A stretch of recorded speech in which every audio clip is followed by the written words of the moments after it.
Hi all, and welcome back to the channel. Today I want to try something a little different and talk about why no creature collecting games have ever been as popular as Pokémon until maybe Palworld.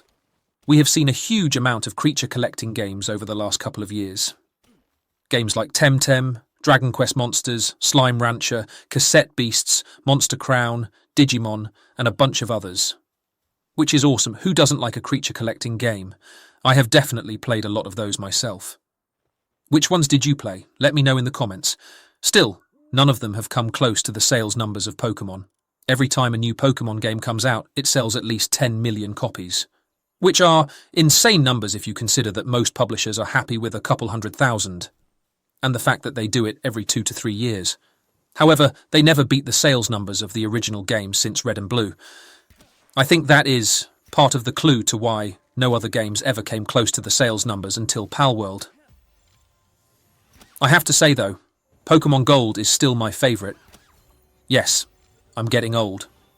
Personally, I think there are two main reasons for this that are honestly pretty straightforward. But before I go into this, please consider liking and subscribing. Only 1.8% of you are subscribed, and I would love to get this number up. It would mean the world to me if I could get this number up. Now let's dive into it. The first reason has to do with the fantasy. If we can imagine the fantasy a game wants to get across, it just makes a much bigger impact. In the case of Pokémon, the fantasy of being a trainer that goes on an adventure to train its Pokémon, catch more of them, and win everything works very well. Part of why it works so well is because it's very simple to understand and connect with.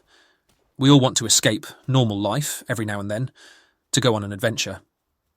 I think a big reason that this fantasy works so well in Pokémon is that the monsters, especially from the earlier generations, are very recognisable. You have a butterfly, a dragon, a pigeon, a rat, a cobra, a weird electrical rat thing, a bat, etc. The fact that these Pokémon are so recognisable makes it just much easier to connect with. But beyond that, the designs also really stand out. I think the strength or weakness of a Pokémon game really has to do with the strength of the generation. Many of these other creature collector games either have less standout designs, or just designs that are so strange that it's much harder to emotionally connect with, and that makes us care less. The second reason, in my opinion, has something to do with how easy the game is to get into while still having a bunch of depth. What I mean by that is that it works with the very real-world logic of the elements. Fire is strong against grass, water is strong against fire, etc. This very simple logic makes it much easier to understand and to get into. But it also makes us think more when we understand it better. Every new Pokémon you meet, your first thought goes to which type it is and how you should beat it. You try to recognise features that point you towards the element. This makes you much more engaged with what is, in essence, a quite slow turn-based system. Other games tend to make things more complicated, which again makes it much harder to connect with. I think these are the two main reasons why Pokémon has been the king of creature collectors for such a long time. I also think Palworld, in a way, validates this logic. Let's look at the creatures first. You see a sheep, a cat, a fox, a duck, an ape, a cat again. Very recognisable monsters, and personally I also think these designs do stand out. Then, for the recognisable gameplay. Palworld also works with very simple water, ice, grass, fire, etc. types.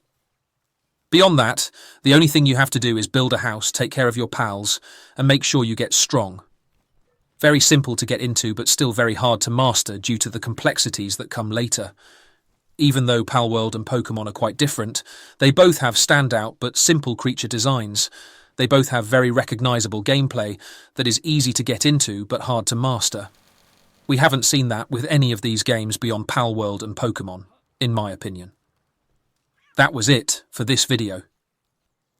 What do you think? Why has no other creature collector game ever been remotely as popular as Pokémon has? Would love to hear from you in the comments. Thank you so much for watching. Please don't forget to like and subscribe. And I'll see you in the next one.